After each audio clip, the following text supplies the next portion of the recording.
Okay, hello, good morning, good afternoon, good evening, depending on when you are listening to this presentation. So my name is Victor, and I'm going to be your anchor for this training.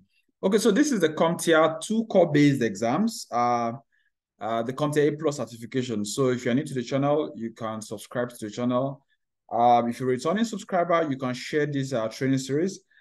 I think we have been on a very long series trying to complete the CompTIA A Plus certification preparation. So this is a very important certification if you intend to go into networking, you intend to go into DevOps, you intend to go into cybersecurity, you intend to start a career in tech. So basic uh, PC, mobile, IT infrastructure, troubleshooting are very important critical skill sets that you need to be able to understand, and you should be able to contribute to your team. Now, we want to look at security measures. So these are foundation topics. These are like very, very important areas that any IT technician should be aware of. Now, if you see the objectives in the CompTIA A Plus certification, unlike every other type of certification, so there are things that you should be able to summarize. There are things that you should be able to fix. There are some things you should be able to have knowledge about. There are some things that you should be able to do. So for the security measure objective, the idea is what? Summarize.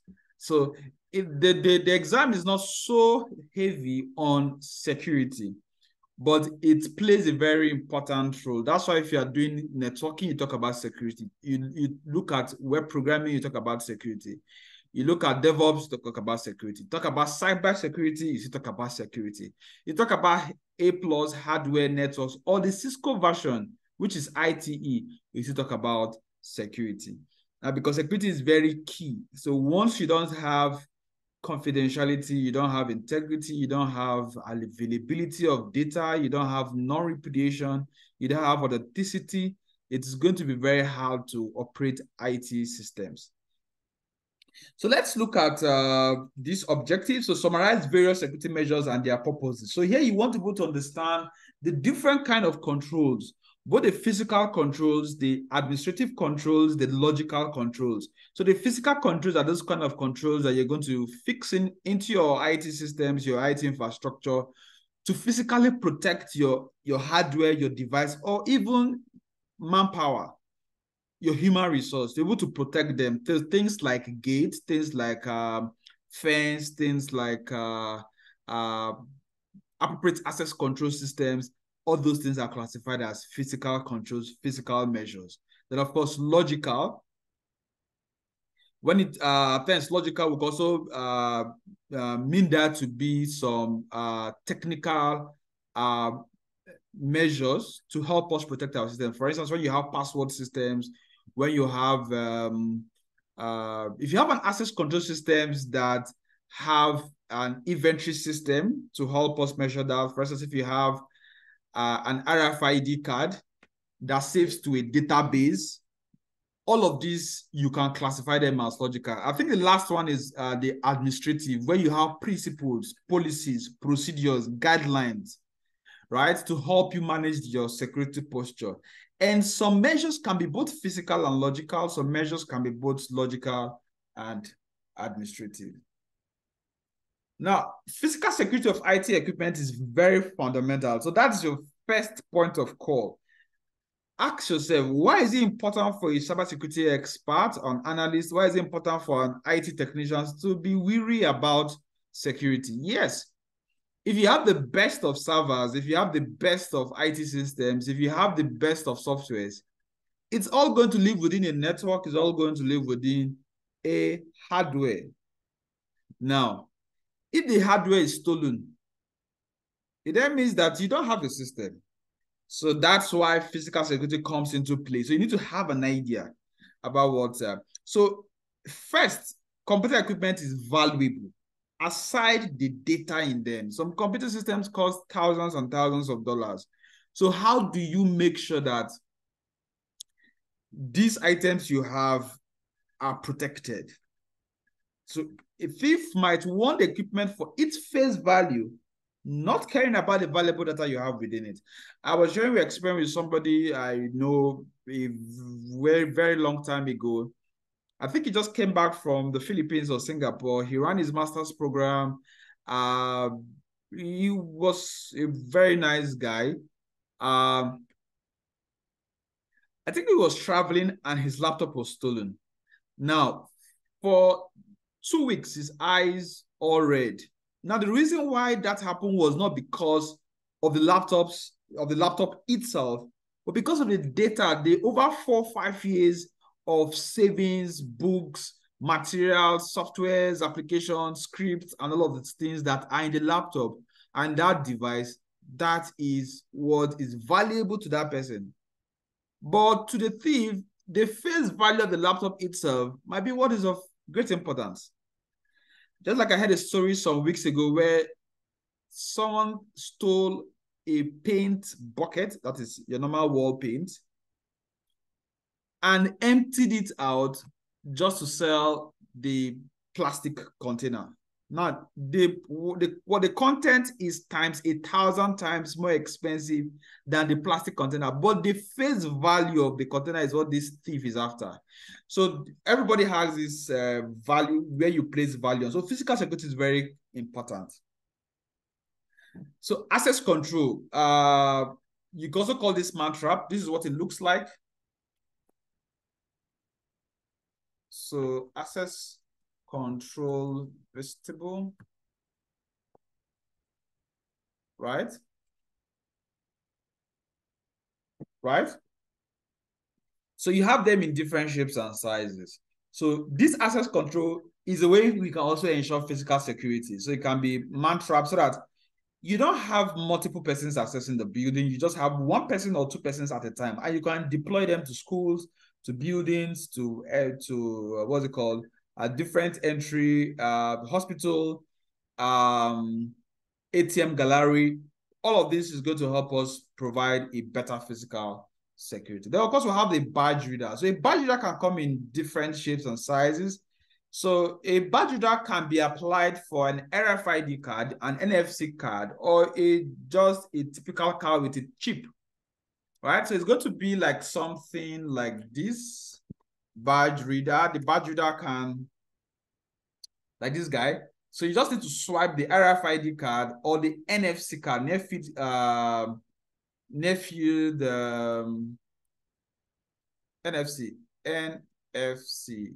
Near-field, I think control or so. Let me confirm that.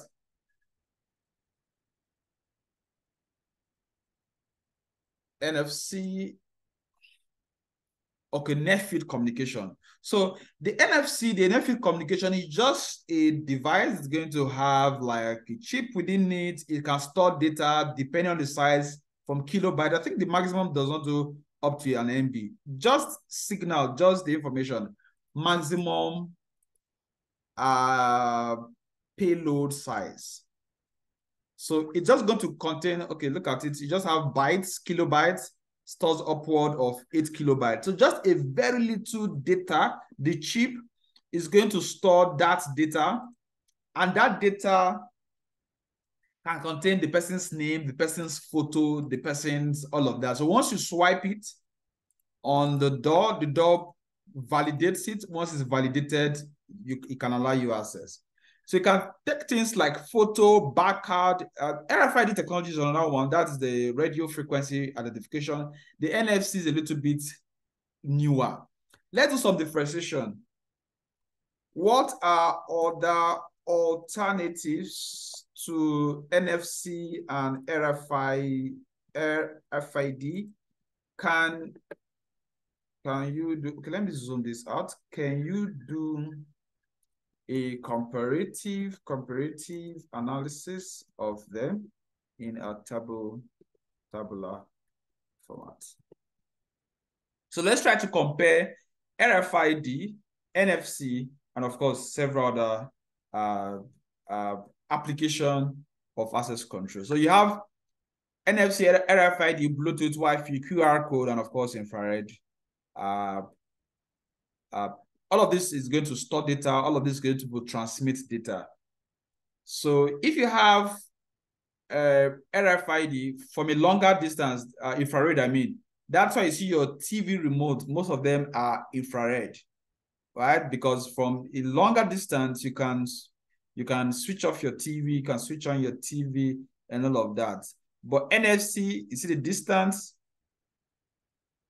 up to 10 centimeter, right? You see RFID, you see the meter. So if you're applying it, so what distance would you need before you can? So all of these are different things that you're going to look at before you know which of them you're able to implement. And of course, video surveillance. That's why today as a person, I can install a CCTV system. I can train you on CCTV systems. I could do backups. I could do what's it called? Implement and plan, design a surveillance system. Why is that skill important?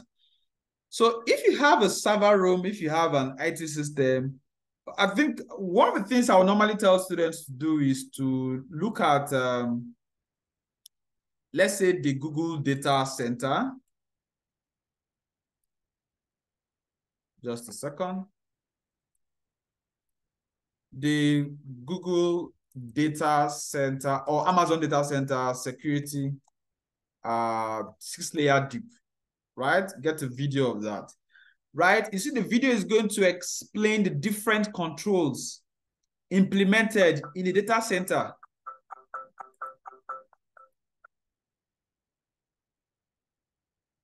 Hi, I'm Stephanie Wong, and I work for Google Cloud. While I could talk all day about cloud security, physical security at a Google data center is still pretty new to me. So today I'm on a mission to learn all about it by taking an inside look at the systems in place that protect customer data at a typical Google data center. Let's go. Now, I've been told there are 6 layers of security here. Security layer 1 refers to the property boundaries, and that includes signage and fencing. But things really start to get interesting when it comes to layer 2, also known as the secure perimeter.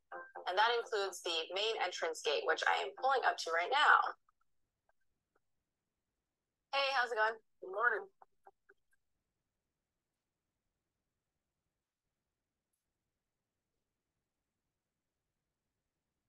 So layer 2 has a lot of security features, ranging from smart fencing to overlapping cameras to 24/7 guard patrols and more. I'm on my way to meet some experts who are going to show me how it all works.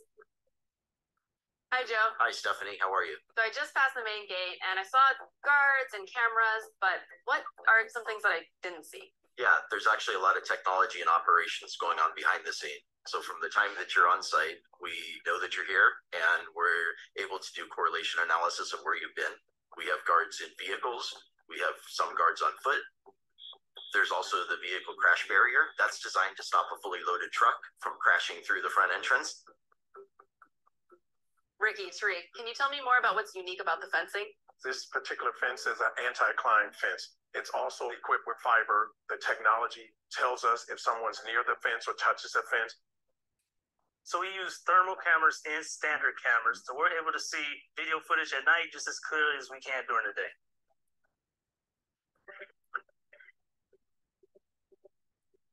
Welcome to layer 3, building access.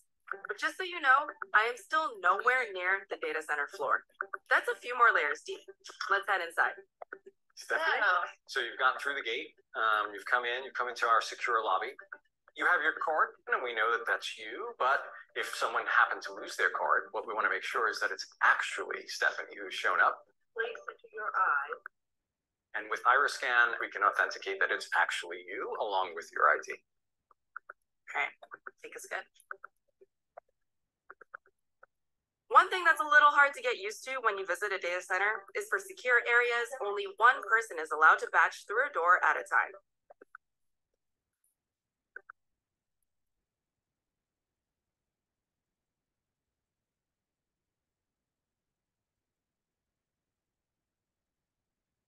Layer 4 includes the Security Operations Center, or SOC, a hive of activity that is monitoring the data center 24/7, 365 days a year. So it sounds like we've been keeping them very busy today. Yes, you have. So the doors, the cameras, the badge readers, the iris scan, everything is connected here. This is the brains of the security system. So if there's anything out of the ordinary happening, they have to be able to pick that up.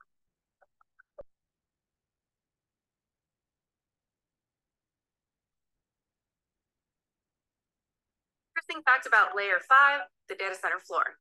Less than 1% of Googlers ever get to set foot in here. So right now, I'm feeling kind of special.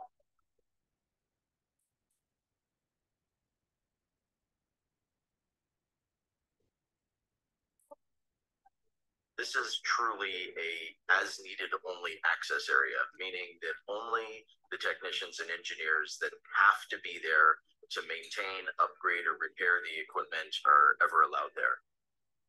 And do Googlers or anyone have access to the data? We have access to the devices, but the data at rest is encrypted, and our customers can issue and keep their own encryption keys. And we do this because protecting the privacy and the security of our users' data is our highest priority. The mysterious layer 6, where disks are erased and destroyed, and the fewest number of people are allowed to enter. Drives that need to be retired from the data center floor come into this room through a secure two-way locker system, which means that only technicians assigned to this room can pull them from that locker to either erase or destroy them. All right, welcome to the crusher room. Wow. So at this point, we have scanned the hard drive and the software has told us that we need to destroy it. Can we see it in action? Back up. All right, I'll stay back here. That is definitely destroyed. Get to the end.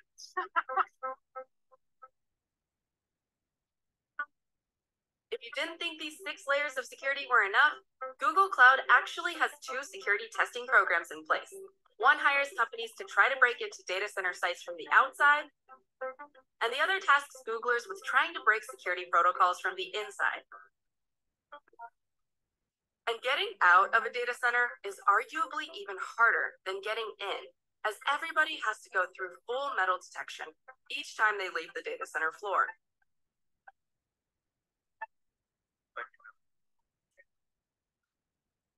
Google Cloud supports compliance with over 40 global standards, regulations, and certifications. And the commitment to constantly test, optimize, and improve systems makes it a leader in data center security.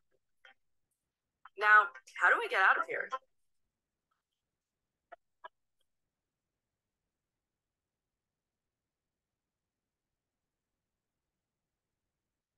Cloud computing is taking over.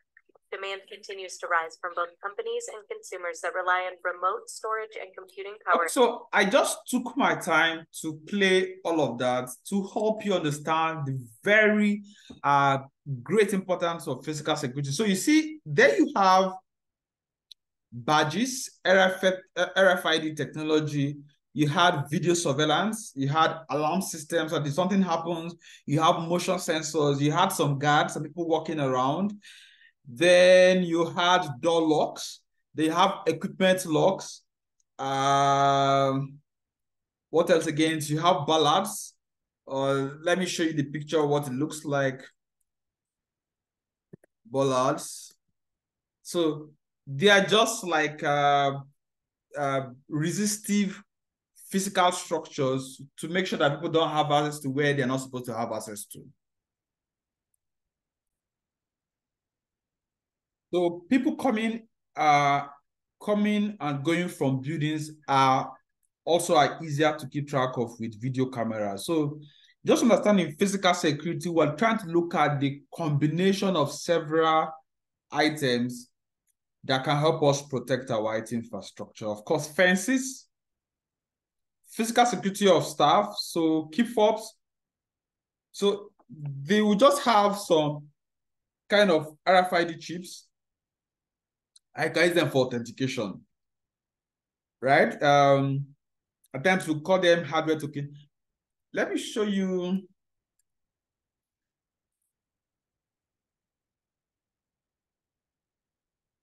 Right? Even at times, RFID or what was it called? RFID or NFC can be inbuilt into this. Then we can also have the ones that have numbers. Most of the times banks utilize this for staff or access control into systems. So you get to a gate or a door or you get a lock. You need to press this button. It generates an ID. So you put in the ID, then you cannot have access to it. Or you have an RFID or an NFC chip inside of this key fob, like a holder. Then once you tap it near where you have the door, then of course it's going to give you access. Yeah, of course you have smart card, contactless. Contactless meaning that we don't need to touch it. Some of them use RFID, some of them use the NFC technology. Don't forget the different classification and comparison we did earlier on. NFC, RFID, Bluetooth, Wi-Fi, QR code, and infrared. Their use case, mobile payments, what's it called? Smart posters, pairing devices. You could use any of this technology. So the idea about understanding this for exam is that for each scenario, you should be able to propose a better solution, right? So range comes to play, as in what's the distance they can cover, then frequency, then the speed, then power consumption, how to set up, then of course its cost and security. That's what you want to look at when you are considering which of the security measure you want to implement. And of course, biometric. And in biometrics, we talk about the personal biological features. Some doors to access them, it might be your iris, it can be your fingerprint, it can be it can be your palm. All of these are a way to like ensure security. So facial recognition is not listed in the A+ objectives, but it's something you want to be able to understand. Lighting. So lighting is very key. Lighting is very important. I think I have a guide on physical security. Let me see if I can get it. I think it's one of the things I use for my students in CISSP. So we're talking about physical security. So this is what we call physical and environmental security by Mike Smith. Very, very awesome content. I think it's when I talked about lightning. So you have, just a second. So let's just scan through them. Look at fences. So fences, 3 to 4 meters deter casual trespassers, 6 to 7 feet too high to climb easily, 8 feet serious protection. Like you see the Google data center. So if you see the fence is kind of like an anti-climb fence where it will be highly difficult for you to climb. Then you have different kind of threats, natural environmental threats, supply system threats, man-made threats, politically motivated. All these contribute to your physical security. And of course, quite a lot of other items that I might not want to go into now. So this is like a comprehensive, I'll see if I can put that in the description. And if you have more questions with regards to physical security, you can drop in the comment section.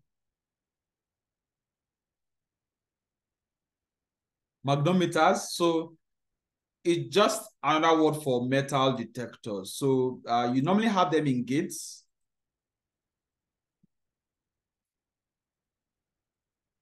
So the gates is going to help you. The metal detectors are going to help you. They come in different shapes and sizes. They're going to help you actually detect if there's any metallic. And of course, those metallic objects, items can actually be a weapon somebody's going to use to either maybe induce somebody or maybe shock somebody or affect somebody physically so that the person can cut away with one of our IT infrastructure, maybe one of our laptops, our desktops, our printers, our servers, our whatever. So you see, they all play a role in the security posture of the organization. So it's not just to look at the digital security features, the logical, the technical security features of the company. You also want to have an eye in the physical system, the physical structures. Privacy screen. So privacy issues are important to any company that handles confidential data. When the data is being used on a workstation screen or mobile device, it needs to be protected from unintentional viewing. So you see there are some kind of screens that are added to the screen or anti-glare so that you can also help to reduce the eye strain, or you can put them so that you can't just easily, I think most people have them on their phones. Even some phones have features where I think they call it, let me check my phone just a second, have a feature that we call something peak.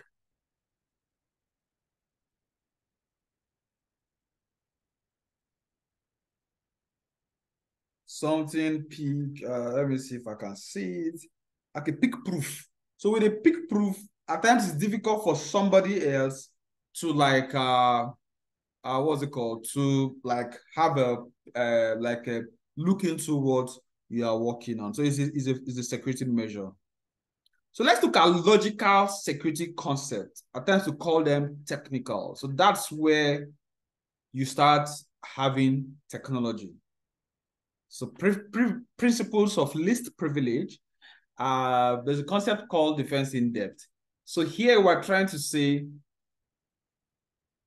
let us only give access when you need access. If you're a new employee, we don't just give you all the access to all of your work. No, we give you as the need arises.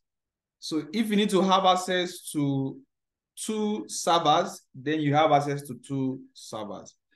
So if you need to have access to 5 servers like that till you progress in your work, not because your job role says that you should control the ABCD of the company, then once you resume, you are granted the entire access. No, the principle of least privilege. So just only give what is required to do your job. So if your job at the moment does not need you to have some bigger access, you don't have it. And once your job is over, we retrieve that access. Right? That's the principle of least privilege. Then in access control list, we're trying to say, can we control the access? Can we restrict access to certain objects, certain files, certain folders, certain servers, certain IP address? Take, for instance, we have a server, the IP address is 152.134.1, blah, blah, blah, blah, blah. Now, access control list is trying to say, okay, we're going to have a set of rules. Mr. ABCD cannot have access to this. Mr. BDEF cannot have access to this. You can have access to this. You can have access to this. Or we can have a simple folder, and we can, I think we do have one of such features. Let me say PMP, for instance, and I say properties, and I say sharing, and I say share, and I start saying, I think I have, do I have advanced? A second. Properties, sharing, advanced sharing. Okay, that's where you set custom permissions. This is the word. Set custom permissions, create multiple shares, and set other advanced sharing options. So once you indicate here, share folder, I think you have permission. This is where you can now have some kind of permissions for different kind of persons on this network. So you can have full control there. I think in one of the cybersecurity trainings we had yesterday, we talked about Linux file permission systems, read, write, access.